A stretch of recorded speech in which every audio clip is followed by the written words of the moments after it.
Assalamu alaikum guys, I hope everyone is well. Just want to take a couple of minutes to address the question of doubts. I'm not going to go into specific doubts, that's not the objective of this video, but instead I want to sort of touch upon, if you like, the ontology of doubts, understanding doubts and how we can sort of categorize them and make sense of them. Now, in this video I want to break it down into two broad categories. The type of doubts which are not really doubts, but they're actually questions that we label as doubts. And secondly, the type of doubts that we manufacture because of a certain or for a certain reason, which I'll touch upon in a second. So let's look at the first branch. The type of doubts which are not really doubts, they're questions but that we label as doubts. Normally, most of us, every single Muslim at some point has questions. You know, some things that they can't understand, some things that don't make sense to them on initial reading, something they may come across in the Quran, some idea that they may have or be thinking about, which is a genuine question, which we all have, but for some reason we end up, maybe waswas, maybe whatever it is, we end up labeling it as a doubt. I have this doubt, I have this concern. And as soon as, and this is something you need to understand, as soon as you label something a particular way or call it a specific thing, it becomes that. And we know doubts, the idea of doubts is very negative. It's something that's worrying. So as soon as you call a question a doubt, then it will start to worry you, and it can lead you down a path that you don't want to go down. So it's very important to really clarify, okay, this thing that I have in my mind, which I may be calling a doubt, is it really a doubt or is it a question?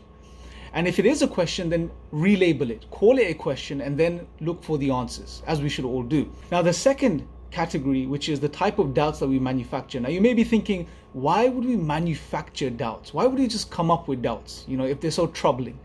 Well, it can happen if we find ourselves in certain states. Now, we have seen this, and I've experienced this with myself, and I've experienced this with many other people, that when we fall into sins, when we, fall into excesses, when we do things that Allah is telling us not to do, when we find ourselves distant from Allah, when we're not focusing on our salah, when we're not reading the Quran, when we're not trying to make an effort to connect with Allah, but instead we are choosing to engage in things which are taking us away from Islam, what ends up happening within us, within our minds, is this type of dissonance takes place. This struggle, where on one end, where our identity is a Muslim and we know Allah has told us to do certain things and follow certain ways, but at the same time we're doing things which go against what Islam is telling us to do, and this causes a lot of internal disruption.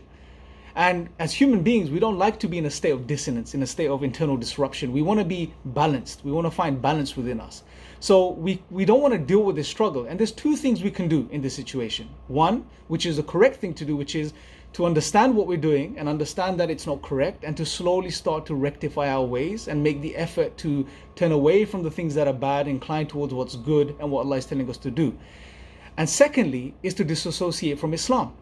And therefore, assume to yourself, prove to yourself, convince yourself Islam is not true, therefore you don't have to worry about it and you can carry on doing what you're doing. Both of these options would do away with this dissonance.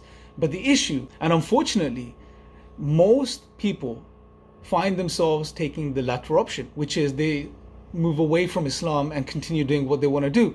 Maybe because it's easy. It's easier because it's very hard to stop committing sins. It's very hard to stop doing those things which you enjoy so much, which you may know are wrong for you.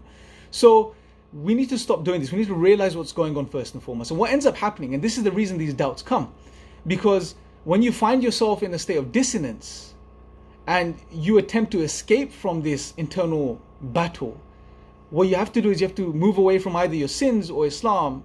And those that choose to move away from Islam, well, to move away from Islam in a comfortable way, you have to come up with reasons. And this is why you may notice, whenever you've been on a low point, you've been committing sins, you've been away from Allah, not praying properly, not reading the Quran, you may feel that your mind, you're thinking about certain things. There's certain doubts that are coming into your mind, there's certain waswas that's coming into your mind. And shaitan obviously is going to capitalize on the situation. And you'll notice that there are a lot more doubts in these situations, whereas when you're closer to Allah, when you're doing the right things, there are no doubts. There is no confusion. There is no uncertainty, right? So we need to understand where we are. And we need to try to understand why these doubts may be emerging. And once we can understand that, then we can do something about it. Because if we don't, then you'll end up coming up with ideas and reasons which may not be true, but they may appeal to you because they allow you to disassociate from Islam in an easy way.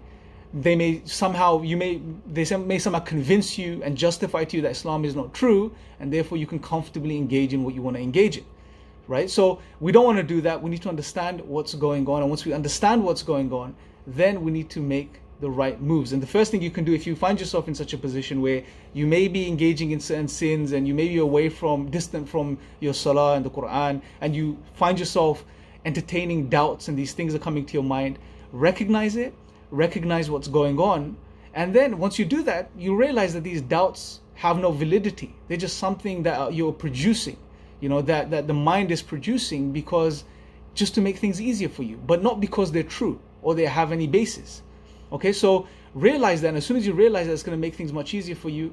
Those doubts are going to settle, inshallah, and then you need to start to rectify your relationship with Allah, rectify your relationship with the Quran, improve your salah, try to slowly move away from those sins. It doesn't have to be done overnight. As long as you have the intention and you have the resolve to move forward in the right way, that's what matters at the end of the day. And inshallah, you'll find yourself over time, you'll be out of that situation, inshallah, and those doubts, all of these things will disappear.